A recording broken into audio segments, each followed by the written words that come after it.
Hello. Ladies and gentlemen, recording live from the palatial, historic Burrito Theater in downtown Chicago, maybe Tampa somewhere. It's the Lex and Matt 2019 Lexy Awards. Oh, God. Is that what we're calling this? Well, I don't know if I agreed to this. Well, there's no way to combine our names into some, groovy sort of award name. Malexi? No, it wouldn't sound good. It'd be like Lat or Mex. Mex. I kind of like Mex. Mex is good, but that implies something that we are not. Right, so. right.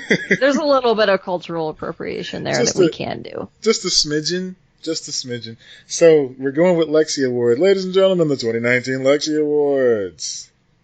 Why don't we combine last names instead? Let's call them the Plutes.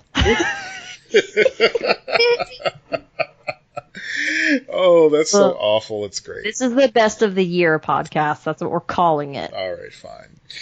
So, folks, thank you for tuning in. This is a very special episode. We hope that you are enjoying / have enjoyed the holidays and or New Year whenever you decide to listen to this. This is a break in case of emergency episode of Lex and Matt, because something that I said that I wanted to do was give you an escape from your family this holiday season. So this is your holiday episode. This is your holiday episode. We're recording one more than those other subpar podcasts to give you something to do when your family is getting on your last nerve. So thank you for tuning in. We're going to go over some of our favorite media from over the past year, reminisce a little bit about what made them so special. Yeah. Yeah, it'll be fun. Yeah. So, I kind of try to come up with a list of all of the things. Yes. And I put the list out there, and we did have a couple people give us some of their stuff. We're not going to necessarily read their whole list, but we'll pick and choose as we go along. Yeah. So something that we did at the beginning of the podcast, and I think we continued for as long as possible before life started to intervene, was we started doing our comic of the episode choice. Yep. It was a lot easier when we were bi-weekly because we were able to choose the graphic novel challenge. See, I even forgot what it was called. Remember how we used to do bi-weekly at the beginning of this year? Yeah. And now we do 6 episodes a month? It's a lot. It's a lot. Yeah. But you know what? We're grateful. #blessed. #blessed. #love y'all. Because you guys... I'm fucking tired, y'all. We threw down the gauntlet. We asked people to contribute, to share, to support, to show love. Yeah. So this year we've been very fortunate. We've gotten amazing support from Patreon.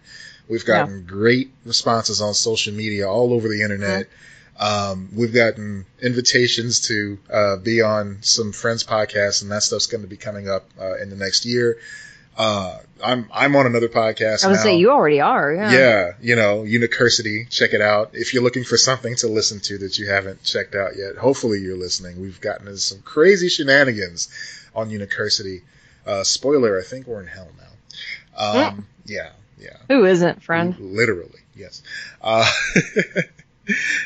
just we've gotten some gifts from some of our friends and, people who are just encouraging us to continue doing this. And so, that's why we went from being bi-weekly to weekly with mini episodes, because of the love and support that you folks have been showing us all year long. So thank you. Give yourselves a hug and a pat on the back. Not the same time. That could be painful. This show is nothing without the adventurers. Exactly. You're all along the ride with us. So we always appreciate your support, and even if you haven't been able to contribute to the Patreon, every time you share this with your friends or be go check this out, we see that and we'll repost it and everything like that, but it means a lot. It means a lot to us as we try to grow and continue to build this show up. But it also means a lot to us personally. Yeah. To know that you guys care. So absolutely. And we love it. It gets me out of Dee's hair for a couple hours every week too. So that's great. Yeah. Yeah, she's actually paying me to do this. I want to break that to you. Yeah, that's right.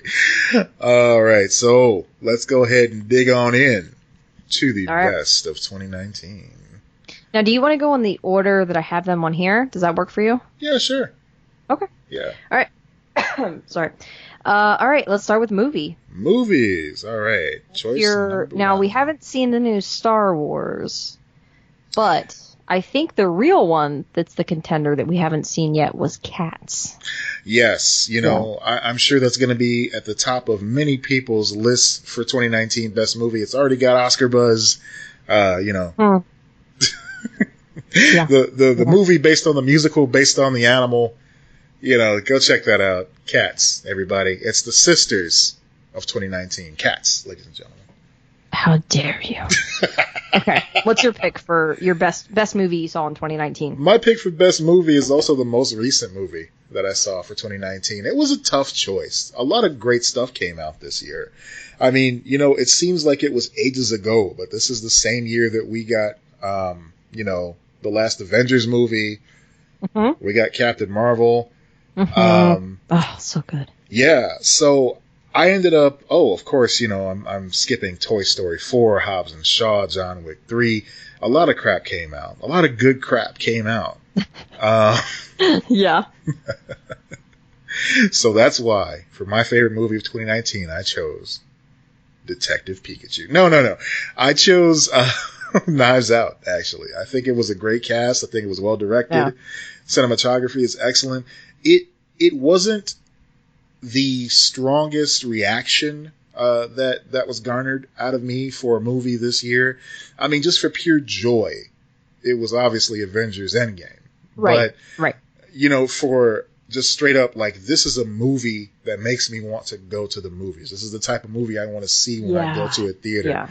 Knives Out absolutely hit the nail on the head. If only for Chris Evans' cable knit sweater. It was great. Let me just real quick explain something about that sweater. Okay. The construction of that sweater. I'm ready. Cable knit sweater, like cable knit in general, is not difficult. It's actually very easy, relatively, if you know basic knitting. However, that sweater would be tedious as fuck to make. That's all I have to say about that. I think that's what it is. It's the tedium It's the tedium, but like it's not difficult to cable. Hey, look, if we've got knitting friends, knitterinos, any of you out there listening? Hey. Listening in. It's not that difficult. Try cabling. It seems scary. It's not.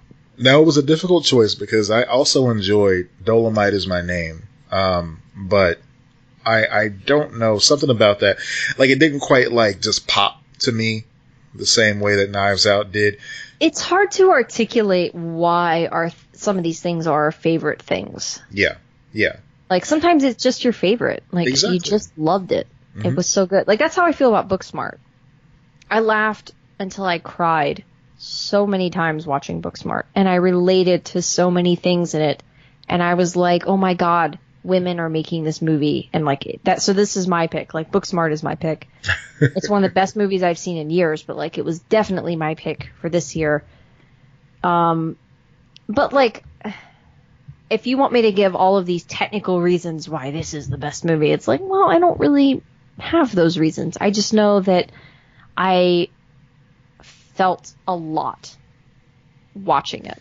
And I really enjoyed the experience of it. And like you said, it's a thing that makes you want to go to the movies. That type of feeling. Okay. So, yeah. Pauline agreed with me on Booksmart and said that was her favorite movie of the year.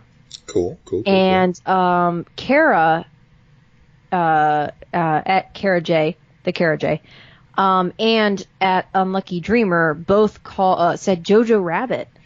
Now, that's one that I wanted to see. I haven't had a chance to check out yet. I haven't seen it yet either, and this just makes me want to watch it even more. Yeah. Oh my God. Yeah.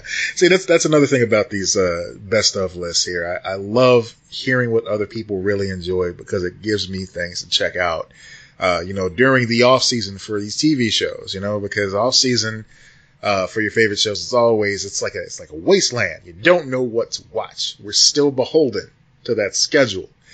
However, this is the time that you catch up on stuff. This is the time you take chances. Yeah. Go a little nuts. So Jojo Rabbit, you're on the list. Jojo Rabbit is definitely on the list. Yeah. I really want to see that movie. Okay. So, yeah. Now we're getting into best book that we read. Okay. Now, I did distinguish. We have book and comic book / graphic novel. Yeah. So, this is book. And I gotta admit, this year I kind of fell off a little bit with my It's okay. I novel lacked reading. some of my categories too. So I chose one of the 3 books that I read this year, which is The Water Dancer by Ta-Nehisi Coates. Yeah. Oh, you did actually end up reading that because we talked about that. Did you like it? I did. Obviously, I really did. I mean, it was like it? you can't go wrong with Oprah's book club. When she recommends something, you got to get in there, man. I mean, I haven't read this one from him, but he's a great writer. So yeah, he pulls you in, and this was no exception whatsoever. So yeah, check this out. The audiobook version is really dope. I highly recommend that. I also read something that I really enjoyed, and I'm wasting time here trying to figure out what it was. Yeah. Come back to me. What was your pick? Okay, yeah. So my pick, I struggled with this because I did read a few books that I liked this year, and some were great. And then sometimes you read things. I tried to make everything on my list, just about everything on my list that came out in 2019. So sometimes you read things that are older or whatever, but you enjoyed them this year. I went with, because it's the 20th anniversary of 1999, a book came out called Best Movie Year Ever. I talked about this on the show by Brian Rafferty. This, if you love movies, if you're intrigued by the movies that came out in 1999, this book rules. It's so good.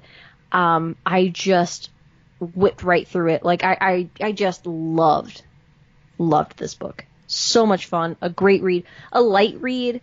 Really interesting.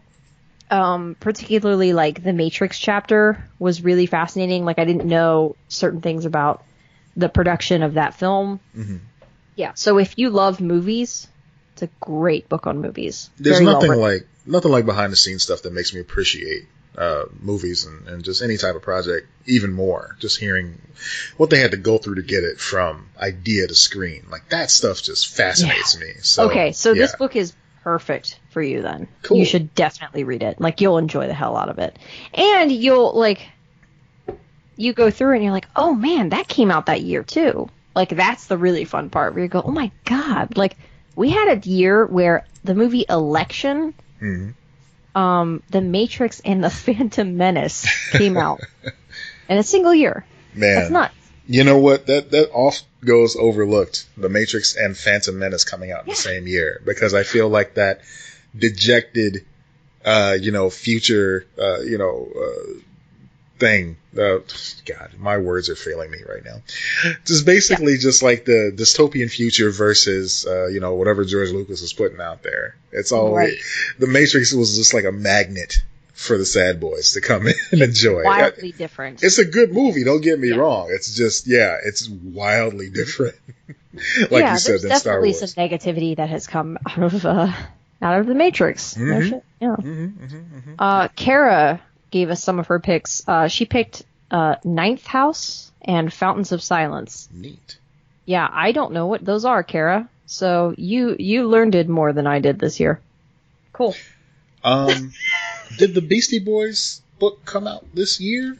I don't know. I feel like it did. But I also read another book called, what was it? So here I go again. It's Future of Another Timeline. That's what it is. Oh, yeah. I think you talked about that on the show. I did, a little bit. And it was okay. I mean, the ideas that they were putting out there were very, very interesting. But the jumping back and forth was just a little bit too much to follow at some point. So many people have good concepts. Yeah. And I'm glad that people have a way of getting stuff out there like that. Because, please keep sharing those amazing ideas. The execution doesn't always work out, but, as you see in movies, just keep on churning them out, remaking them. Yeah. So, the Beastie Boys book came out in 2018, so it does not count. So that's the difficulty with this, because I I had a couple of things that were 2018 that I discovered for the first time this year. But anyway. Yeah, I tried to keep it to stuff that that came out this year. Like you, like especially with the music category. Like I listened to a lot of music that I discovered for the first time that came out in like 2017, 2018. Yeah. So, yeah. So I didn't even know where to go with that. I guess let's jump to that one actually, because I just want to get that out the way. Okay, what's yours then? Come back to me. Oh, okay. So my pick was Maggie Rogers' "Heard It in a Past Life." Okay. Fantastic album, so good. I will say, I think I've talked about this on the show, but like everyone, like whether you know or not, or whatever, you probably see my Instagram thing. I love the Avett Brothers, like easily one of my favorite bands, hands down. I had some struggles with this new album. Anyone who has listened to it can understand why. I went back and forth with it. I still enjoyed it. Yeah. An Avett Brothers album that's not the best is still a good album. They did some things that I wasn't a fan of as far as experimenting with new sounds or just new things. But there are some tracks on that album that are really good. Yeah. Really, really good. But it was hit or miss. Whereas Maggie Rogers' album was phenomenal. So good. Love it. Love her. Listen to that album. I will have to check that out.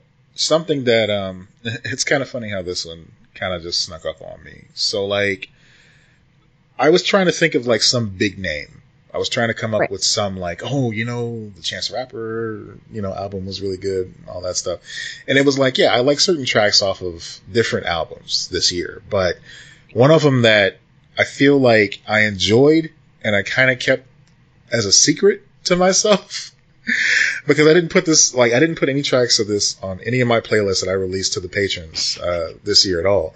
Okay. Jamila Woods, she's a Chicago R&B artist, and she came out with an album called Legacy, and it's like all caps, and every single track is named after just a cultural visionary in the Black community. Oh, that's really cool. It's a beautiful album, and it takes a lot from Nina Simone. It takes a lot of cues from her. Oh. So it's a deep listen. Wow. And she just talks about a lot of different issues that like artists of color have when it becomes unfair. Kind of like we were talking about Jamila Jamil on the last episode, how like artists of color are under the microscope when it comes to public opinion and that sort of thing. So she gets it, and it's all very it's just sewn together beautifully on this album, and it's hard to listen to at times, but I'm telling you, it's worth it. So I guess just for the emotional impact, it would have to be Jamila Woods. So do you think so do you think that you didn't put it in playlists because it works better as an album as opposed to being broken down and a track being put in somewhere? Exactly. It's hard to just like make it part of another flow. Like it only flows with itself. And that's, if I had to compare it to something, I guess I'd say like, how Solange Knowles has different tracks that get out there and they don't quite hit the same way if you don't listen to the whole album, as a whole. So yeah, Jamila's album is kind of like that too, but I love it. I think that there are artists that do struggle with that nowadays. They are still making albums as a full concept, and our culture has shifted, and it's more about singles and playlists and picking and choosing songs. Yeah. So yeah, like I will say that I can't. Okay, so I couldn't make it the pick right now because it's still too new to me. But the new Harry Styles album is really fucking great. Really great. And I loved his first album, and he's done some different things with this new one. It's very good. I love it so far. Pauline picked, let me get her favorite album. Chance the Rapper, The Big Day. Yeah. So I love Chance got his shout out this episode. I do love Chance. This album. I don't. No, I'm just kidding. No, I do love it. What if I was like, you know what? That sweet fella that raps, I don't like him. I don't like him. I like the fact that he took this very personal album and put it out there like that. And, he makes beautiful music. It didn't quite speak to me the way it spoke to some. And I love the fact that even knowing that, I feel like he anticipated that. He still put it out there because it was true for him. So, shout out to Chance for doing that, definitely. And I can't believe that it was like his first album. Right. Like full album. After all these mixtapes, that's what the 3 was about. But like, I'm such a fan of his, just of him as a person. Mm-hmm. It's almost hard to separate what he does as a person just from his music. And I think that's the beauty of Chance, Yeah. He's a cool cat. I like him a lot. Yeah, I think he seems like a really cool dude. Yeah, I agree. Right on. Okay. All right, what's next? So now we get into graphic novel and comic. Graphic novels. So we had a lot of comics that came up. I know. During and our I graphic one novel from 2018. Oh, you did? Okay, that's fair. I didn't. Yeah. This was tough for me, guys. I struggled with 2 categories, and it's this and gaming, because I'm not up to date on anything in those 2. You know what? That's fair, because there's so much media out there. We live in a world where media is just available to us nonstop, even through, different apps that we check out. I mean, you can go to Comixology, you can go to Marvel Unlimited, you can go to Hoopla, you can go to Libby. You can see comics anywhere and everywhere. And that's not even considering webcomics. So, yeah. Right. Nonstop, man. Yeah, it's tough. Yeah. All right, do you want to go first on this one? Yeah. So, again, this is something that I read recently, but I think it was just so well done. And honestly, it was collected this year. I don't know if it was all published this year, so I might be cheating too.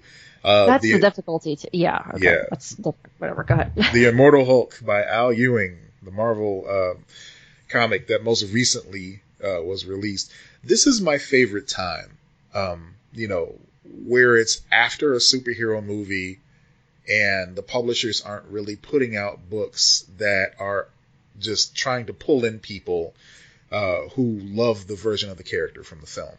It's like, okay, now we can take some chances. We can put these type of projects out that we couldn't have done because of licensing. We want to get toys and we want to make it as accessible as possible. Like with the old Batman films, there was a time where every time a new Batman movie came out, Bruce Wayne would look like the actor playing him on the screen. And it was just kind of a weird, switch all of a sudden. Like, all right, you're used to burly Batman and now he looks like Val Kilmer. Like, okay, that's fine, I guess. So with the Hulk, I feel like now we're getting some real pulp monster stories out of the Hulk that we weren't getting during, the heyday of the Marvel films. So we're getting that serialized monthly, almost episodic adventure of Bruce Banner and him now coming to terms with the fact that he has to coexist with the Hulk, So this, that is... Yeah, you've intrigued me a lot with this. I'm going to have to read this because you talked about this before and it's definitely selling me on, and I'm not a huge fan of the Hulk comics. Or movies or anything, I'm like, okay, like he's kind of cool, whatever. I've read some of the, much celebrated Hulk comics in the past. Of course I was all about World War Hulk. I was talking about that. The Hulk at the End of the World, the Hulk from Old Man Logan when it was him versus Wolverine. Yeah, just stuff like that. It's like, okay, the Peter David years, of course. Yeah. I read some of Mark Waid as well when he wrote a couple years back. And there's some great Hulk stories out there. But some of them, it's like, okay, that was probably good at the time, but it doesn't really hit me the way that it would have back then, This book, it just feels so dirty and so gross and just so, like, raw. In a good way? In a good way. Okay. Is Read it like the a book. horror book? I'm gonna read. Look, I'm gonna read Yeah. it, Matt. I'm gonna read it. Yeah, But, yeah. but is it like horror? It's almost Okay. like horror. It's really embracing the fact that the Hulk is a monster. You know? I'm gonna look this up because I want to see like visuals. So keep talking. Yeah. So so the covers are beautifully done by Alex Ross, but even those have a very just like gross aspect to them. You know, it's some of his best work, Alex Ross's. And as you look through the art of the book, yeah, you just kind of get this impression, like, yeah, all right, so. Oh yeah. Yeah. Okay. That is grimy. It's pretty grimy, but I like it. the story is engaging enough to, like, you know, just grip you. You want to keep It's reading. not bad grimy. It's whoa. Yeah. There's bad grimy out there. That is like creepy almost and like horror-ish. And that's something wow. that the character's been missing for a long time, honestly, I think, because they've always given him like, oh, okay, he's a scientist. Let's give him gadgety pants and make him, you know. Oh, I'm gonna stop looking at these. Wear glasses. Yeah, don't spoil too much. But of it yeah, for yourself. it's good. Like this, I like this. Yeah, I like it too, and it was a dark horse for me because, you know, Hulk isn't my favorite comic character, but this story, it's just some of the best comic writing I've read in quite some time. So yeah. Okay, Volume 1 is actually available for anyone who's interested. Like, a giant hardcover Volume 1 is available. Yeah. Horror has a name. That's a review. He's quiet. He's calm. No, yeah. So, yeah, that's interesting. Did anybody else chime in with any, like, favorite comics this year? Favorite or was comics? It just... I got nothing. Okay. Just me and you. Yeah, I guess not. Yeah. Okay, that's fine. But you picked. Okay, yeah. So I picked one of the books that I talked about, and they've only done one volume, and I hope they do more because I liked it, which was Heavy Vinyl. That was the one that I talked about where she's working in the record store, but like they're secretly fighting crime, and like it's an underground crime fighting teen girl group or whatever. And then like the protagonist is a lesbian, like, so there's just like diversity in it that I really enjoyed. I think it was Image. I might be wrong about that. There's a lot to love there. Yeah, if it wasn't Image, it was, I don't want to say, but anyway, so they only did one volume and it left you like hanging. I want more. And like, I think they want to make more of it. So I really hope they do. So go read Heavy Vinyl because it's good. And I want to read more. I want more of it. So. Yes. Yeah. All right. We can do the game category, even though I don't have a fucking pick. I don't have a pick because I realized I didn't play any new games this year. I mean, you didn't play any new games, but you played some games. Oh yeah, okay. Like you played a little bit of Horizon. You played some Red Dead, of course, because we talked about your horse. Yeah. Oh, may they rest in peace. Love you, Elmer. R.I.P. Elmer. Yes. R.I.P. Elmer, my boy. Yeah. My boy. Yeah, so I guess with that, I'd probably say like Horizon Zero Dawn or like the Uncharted collection because I've been playing that and having a lot of fun. Yeah, a lot of people are discovering that this year. I like the Resident Christmas. Evil 2 remake, and that was made this year. That's and right. It's also kind of a remake, so I guess that's the only one that I've played that's new, but it's also old. It's very weird. So I guess Resident Evil 2. That's a good choice. I like that. I played the demo for it. I enjoyed what I played so far. So yeah. And it's like $15. Then you pick it up. You can't go wrong. Plus, it's probably going to be part of a collection sooner or later too. So, or that. Yeah. Perfect. I can see them doing a 2-pack like Resident Evil 2 remake and Resident Evil 7 or something, whichever was. Well, they're going to remake 3 now. Yeah, so that's coming out. That's true. So I ended up playing a lot of new games this year. A lot that I enjoyed, a lot that kind of stuck with me. I still don't know what to make of Dead Rising, even though it is an incredible game. I don't know. Or Dead Rising. What did I say? Oh, shit. Dead Rising is that zombie game, right? Right.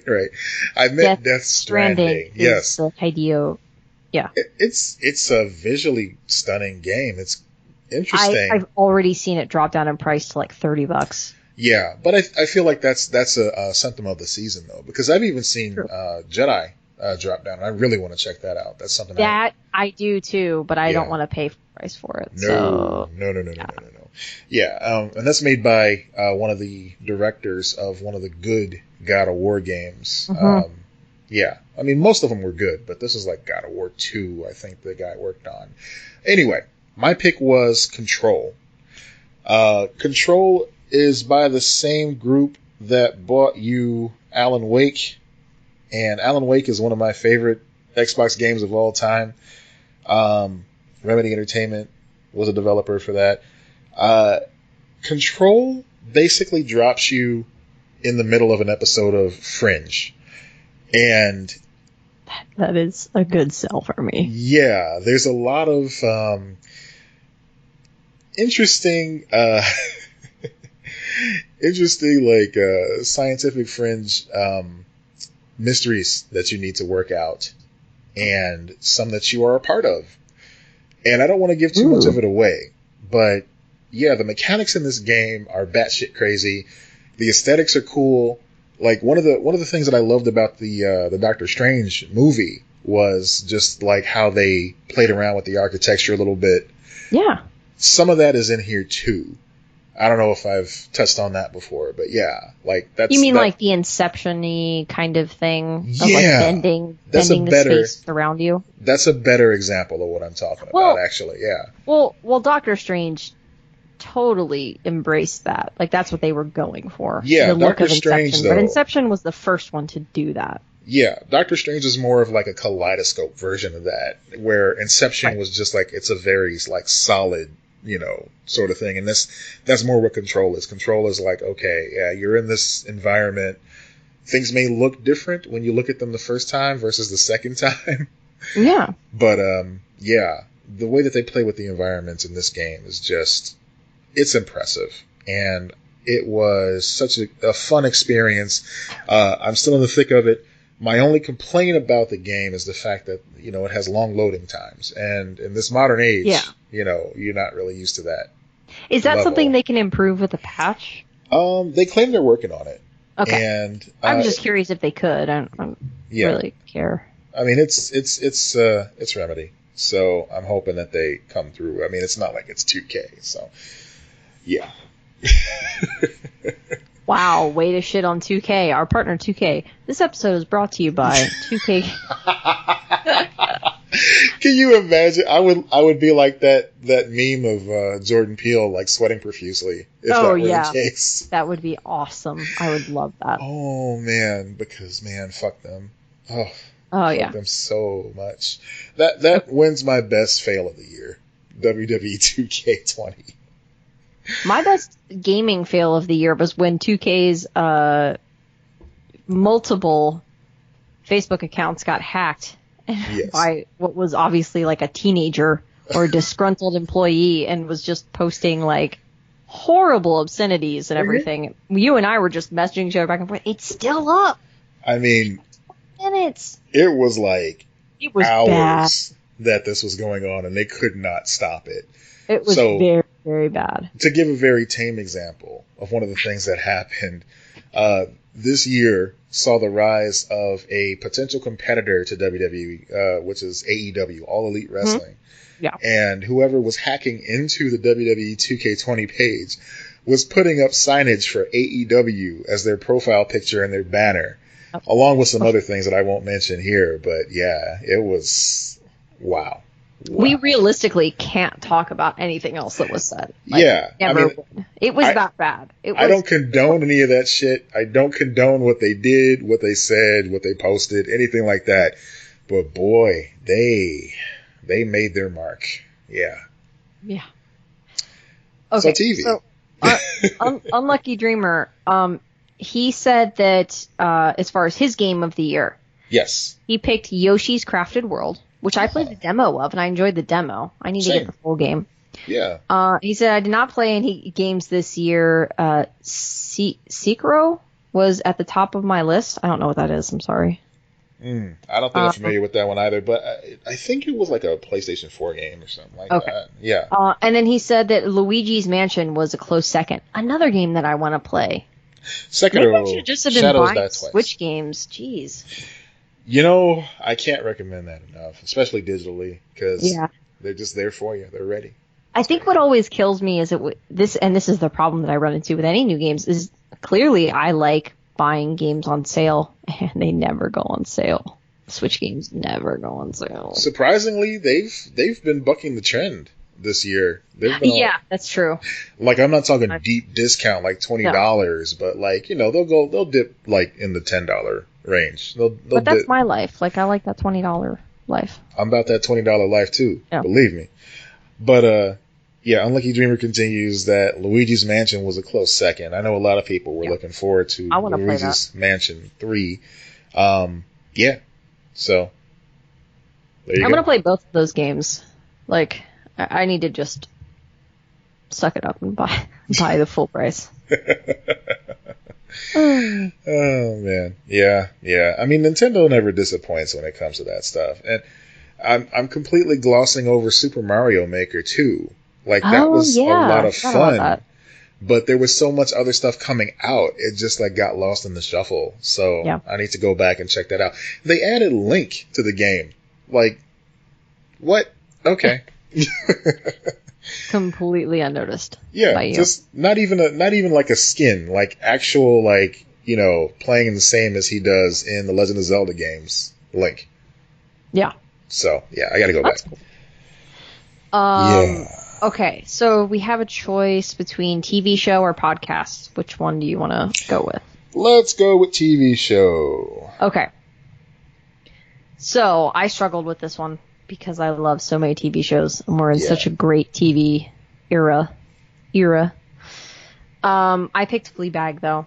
I had to pick Fleabag. And Marvelous Mrs. Maisel in a very close second. Very different feel of a show. Yeah. Amazon's killing it, by the way, guys. Both of my favorite, like, top shows were Amazon shows this year. So don't sleep on Amazon.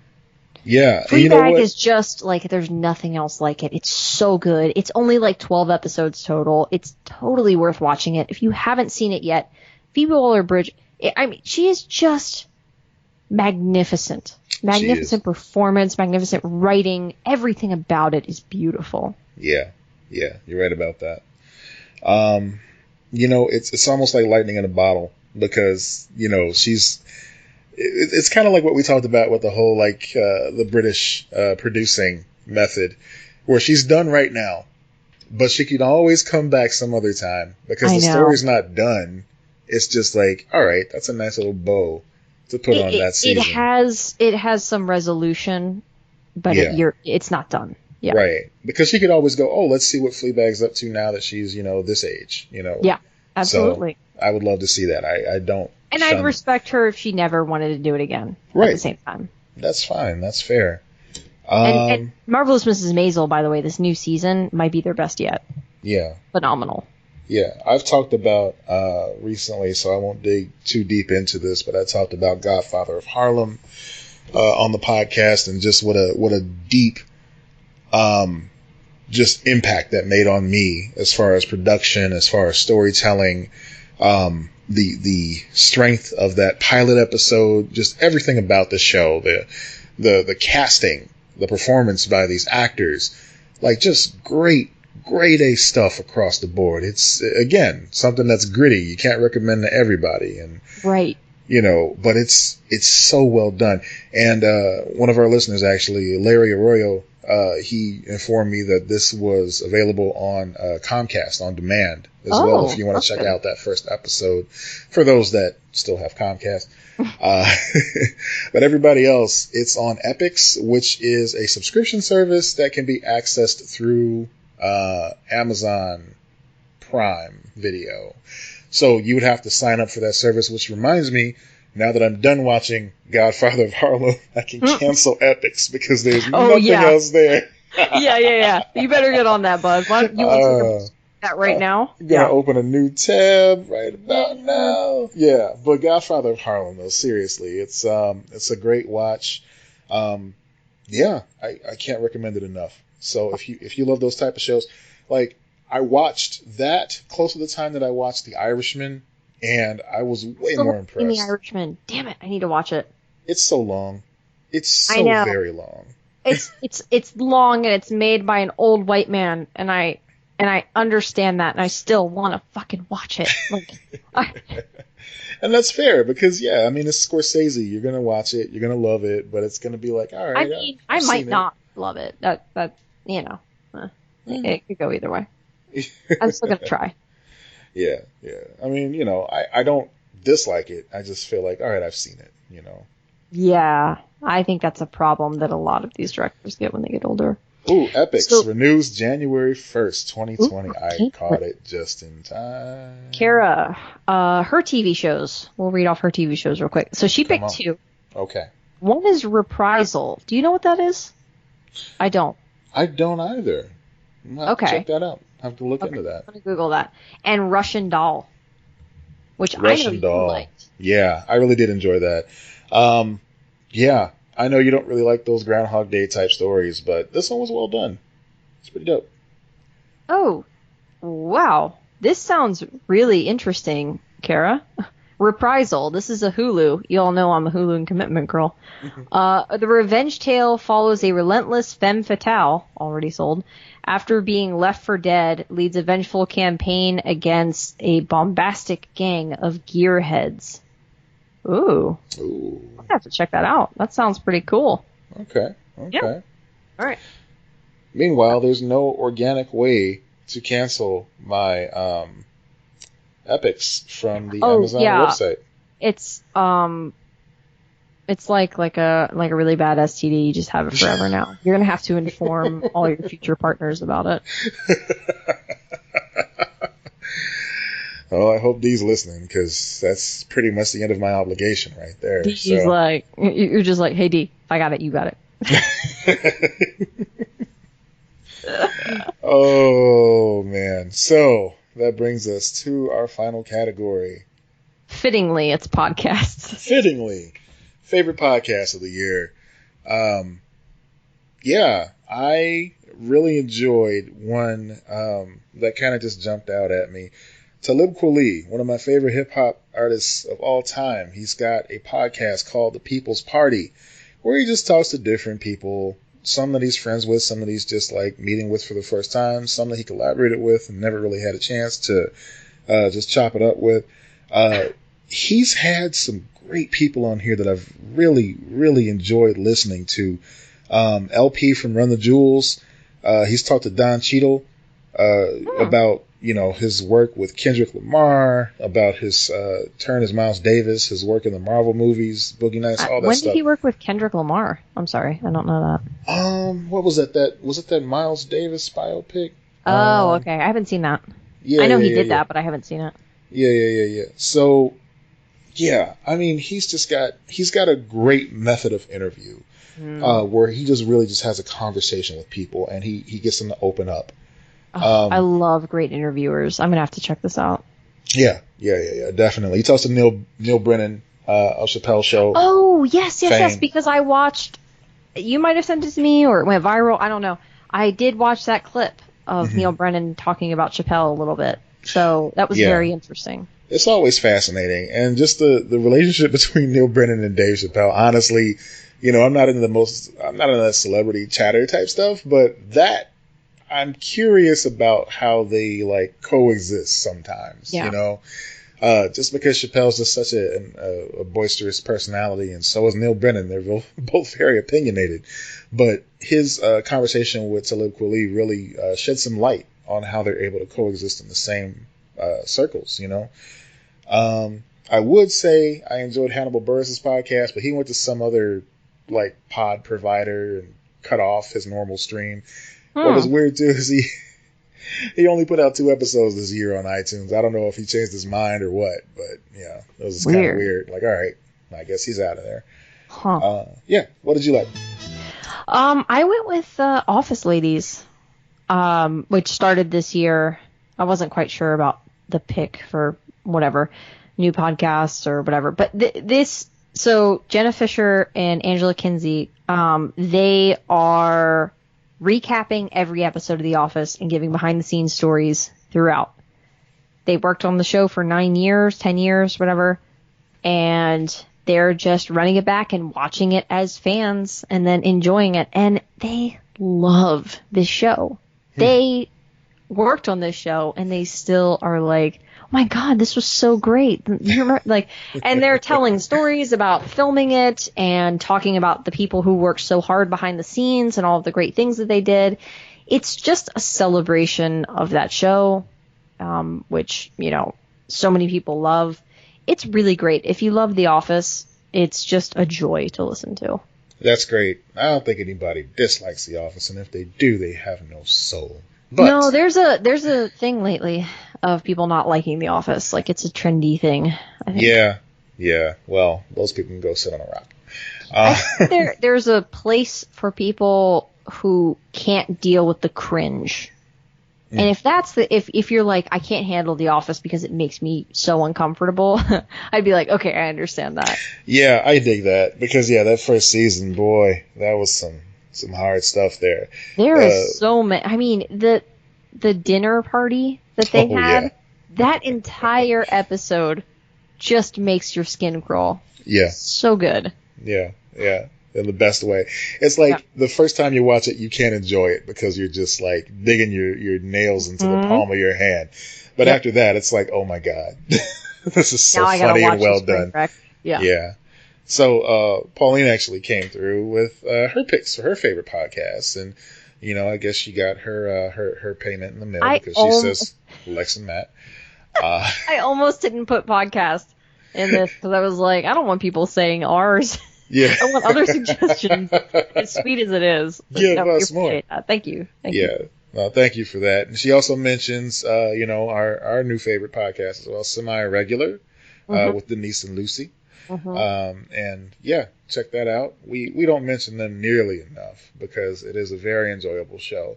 And for the Christmas season, they talk about Bob's Burgers, which is another wonderful show that we both enjoy. And they got artwork. They got podcasts for that artwork that draws them in the Bob's Burgers fashion, which I'm totally jealous of. I know. I saw that and I was like, son of a bitch. It's great. It's fantastic. Yeah, it really is. So, check out Semi-Irregular with Denise and Lucy. That's another episode. That's another podcast I'm going to invite myself on for 2020. So, I mean, I'm probably going to invite myself on that too. So there you go. Yeah. Because they're cool people, and I like being with cool people. So I agree. I concur, sir. All right, so that's our faves of 2019. Some of your faves of 2019. Thank you guys for listening. It's been a great year, and it has. I can't wait to see what we do next year because I have no idea. I'm kidding. No, we got a lot of stuff in store for you guys next year. For y'all peoples, for y'all sweet chili babies. Yeah. And once again, we appreciate you all. So keep on keeping on. Now listen, kids. Uh-oh. We're taking a week off. Watch out. That does not mean you're allowed to stop being excellent to each other. You have to keep being excellent to each other. That is the rule. That is what this cult stands for. And no matter what you do, don't take those old records off the shelf. Oh, Jesus Christ. Don't you do it. We're not coming back next year, guys. I don't know how to tell you this. Your parents are getting divorced. We broke up. That's it. And it's all your fault. It is definitely your fault. Definitely your fault. I just want you to know that. Thanks for listening, folks. I'm Matt Peters. And I'm Lex Lutz. Do you want to say it? Oh, okay. Be excellent to each other. Bye, everyone. We'll see you next week. Wait. Fuck it, 2019. Oh, yeah. Fuck it, 2019. You fucking suck, 2019. Yeah. 2020, what up? Hey, girl. You up? 2020, what up? Hey, girl. Hey, 2020. 2020, eyebrow. Winky face. Winky face. All right, guys. Bye.